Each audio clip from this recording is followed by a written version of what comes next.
क्या आपको पता है मुंडेश्वरी देवी मंदिर एक प्राचीन बौद्ध विहार है और जिस मूर्ति को मुंडेश्वरी देवी बोला जाता है एक्चुअल में वह गौतम बुद्ध की मूर्ति है।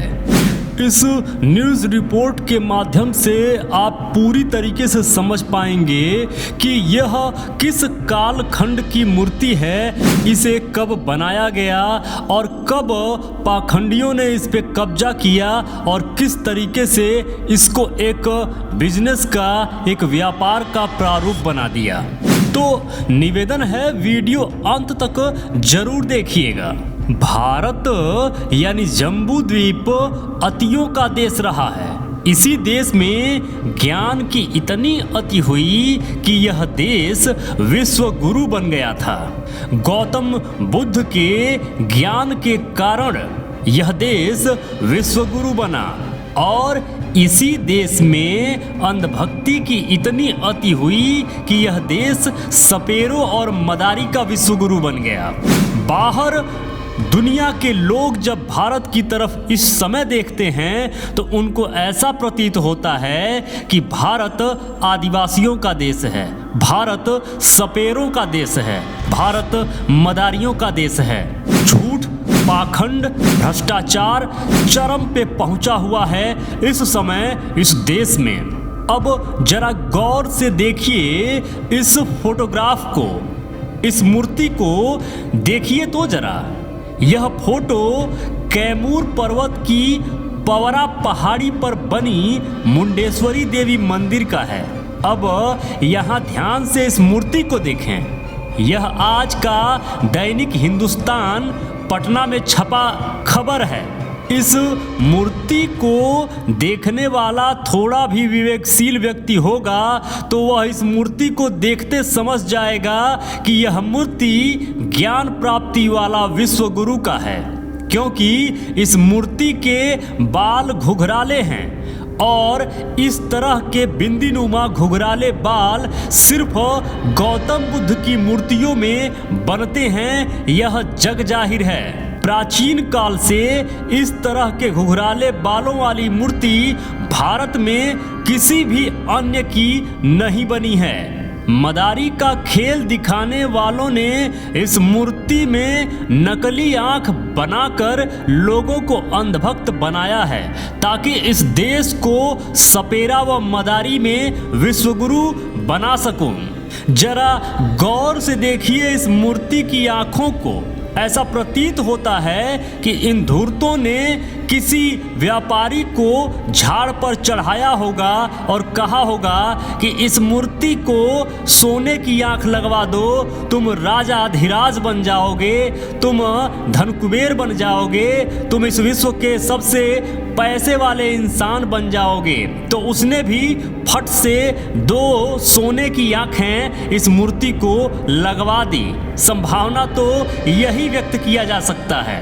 अब चूंकि गौतम बुद्ध की आंखें देखते ही प्रतीत होती हैं कि यह गौतम बुद्ध की हैं, तो इसलिए सबसे पहले यह गौतम बुद्ध की आंखों को ही ढक देते हैं और उसके बाद बालों को ढकने का प्रयास यह निरंतर करते हैं। और तीसरी सबसे बड़ी बात जो पता चल जाती है वह होती है गौतम बुद्ध की मुद्राओं का। जिस मुद्रा में वह खड़े हैं, बैठे हैं, जैसे भी, तो उसको छुपाने के लिए यह जो फोटोग्राफ आप अपने स्क्रीन पर देख रहे हैं, जरा ध्यान से देखिए। इन चुनरी के पीछे, इन ढेर सारे सजावट के पीछे क्या छुपा कर रखा गया है आप भली भांत समझ पा रहे होंगे। अब ऐसे प्रसंग को देखकर यही प्रतीत होता है कि इस देश में सिर्फ मदारी ही दोषी नहीं है, बल्कि मदारी द्वारा प्रस्तुत किया जाने वाला खेल तमाशे में जो भागीदार दर्शक जनता है वह भी बराबर की दोषी है। इतना वह समझने का कोशिश भी नहीं करते, इस अंधश्रद्धा में इस तरीके से डूबे हुए हैं कि वह एक बार भी समझने का कोशिश नहीं करते कि जिसका वह पूजा पाठ करने गए हैं या जा रहे हैं एक्चुअल में वह किन की मूर्ति है। अगर जनता दोषी नहीं होता तो इस मूर्ति पर खेल दिखाने वाला मदारी का विरोध जरूर करता।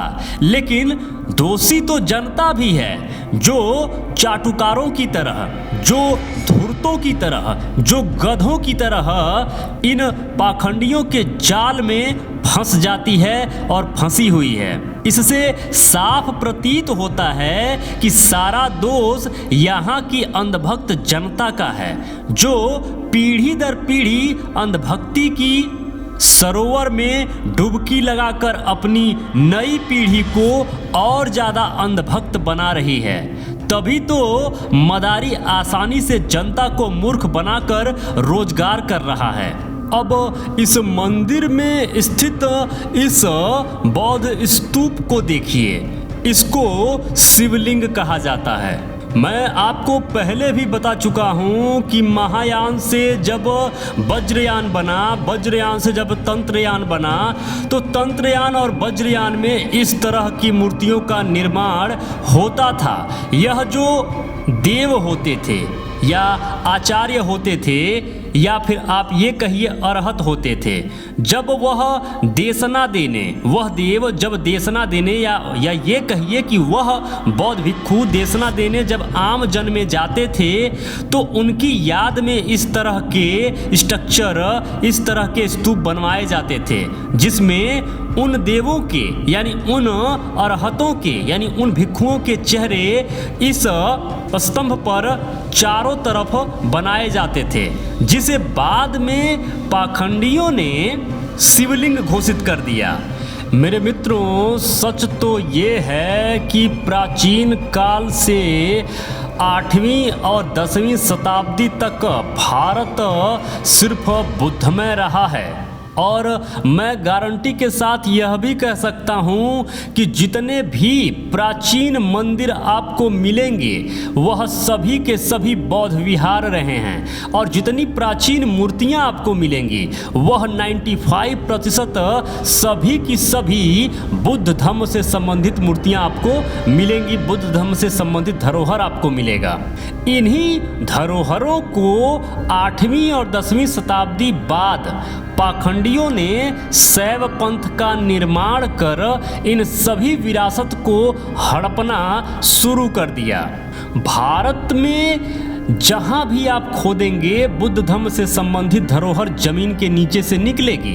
अब आश्चर्यजनक बात यह है कि जिनकी विरासत से यह पूरा देश पटा पड़ा है, एक्चुअल में वह धारा ही समाप्त कर दी गई या चुरा ली गई या बदल दी गई या परिवर्तित कर दी गई, और जिनका कोई इतिहास नहीं है, जिनका कोई प्रमाणिक इतिहास नहीं है, जिनका कोई साक्ष्य नहीं है, आज वह मदारियों की तरह अपना नया नवेला धर्म बनाकर भारत के मूल निवासियों को बंदर की माफिक नचा रहे हैं, और लोग नाच भी रहे हैं। मेरे मित्रों, आपसे निवेदन है जितना अधिक से अधिक शेयर कर सकें इन वीडियोज़ को शेयर जरूर करें।